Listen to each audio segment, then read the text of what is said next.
৩.৫ বছরও শেষ হয়নি রাঙামাটির কুতুকছড়ি সেতু নির্মাণ কাজ। প্রকল্পের মেয়াদ ৭ মাস বাকি থাকলেও অগ্রগতি ১০%-ও কম। এতে দুর্ভোগে এলাকাবাসী, যদিও নির্দিষ্ট সময়ের মধ্যে কাজ শেষের আশা সড়ক এবং জনপথ বিভাগের। ঢালাইয়ের সেরা প্রিমিয়ার সিমেন্ট।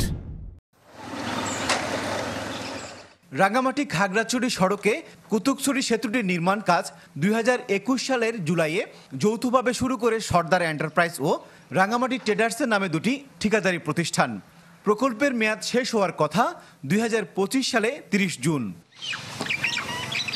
কিন্তু গেল ৩.৫ বছরে দৃশ্যমান কাজ বলতে এক প্রান্তে ৩-৪ ফুটের পিলার, হ্রদের মাঝে দাঁড়িয়ে থাকা কিছু রড আর অপর প্রান্তে বড় গর্ত। তবে অন্য দুটি পিলার দেখা গেলেও সেগুলো পুরাতন বেইলি ব্রিজের অংশ। সেতু এলাকায় নেই কোনো নির্মাণ সামগ্রী, দেখা মেলেনি শ্রমিকও। সেতুটি তৈরি না হওয়ায় বিকল্প সড়ক দিয়ে চলাচল করতে গিয়ে দুর্ভোগে যাত্রী ও চালকরা। স্থানীয়রা বলছেন, ভাঙাচোরা সড়কে চলাচল করতে গিয়ে প্রায়ই ঘটছে দুর্ঘটনা।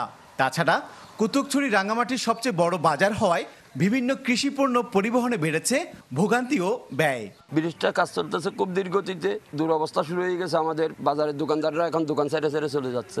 আমরা এখানে সচরাচর কাছে আমাদের কিছু ব্যবসা করি, এখানে আমাদের গাড়ি লোড করতে কষ্ট হয়, লেবাররা কষ্ট পায়। ওগুলো খুব জনদুর্ভোগ। বর্ষাকালে গাড়ি ঘোড়া অ্যাক্সিডেন্ট। এখন আবার এই সাইডে বাজারের পাশে এই জায়গাগুলো কুড়িয়া ফালাই চলে গেছে, কোনো খবরও নাই। এমার্জেন্সি রোগী নিয়ে আসলে, অসুস্থ রোগী নিয়ে আসলে তখন দেখা যায় যে খুব অবস্থা খারাপ। কাজের এমন বেহাল দশার পরেও নিজের পক্ষেই সাফাই গাইলেন এই ঠিকাদার। এই শিলা মাটি থাকে তলে, বালু মাটি থাকে, সব কেটে উঠতে হয়, সময় লাগতেছে এই জন্য। আর দ্বিতীয়ত কাপ্তার হতে অতিরিক্ত পানির কারণে মাঝখানে কাজ করা সম্ভব হচ্ছে না অনেকদিন ধরে। তাও আমরা সম্ভবত কাজ করা ট্রাই করতেছি এবং ইনশাল্লাহ পারবো। নির্মাণের এমন ধীর গতির পরেও নির্দিষ্ট সময়ে কাজ শেষের স্বপ্ন দেখছে সড়ক ও জনপথ বিভাগ। তুলনামূলক কাজের অগ্রগতি কিছুটা কম। কাপ্তাই লেকের পানির কারণে সেটা বর্তমানে কাজ বন্ধ রয়েছে।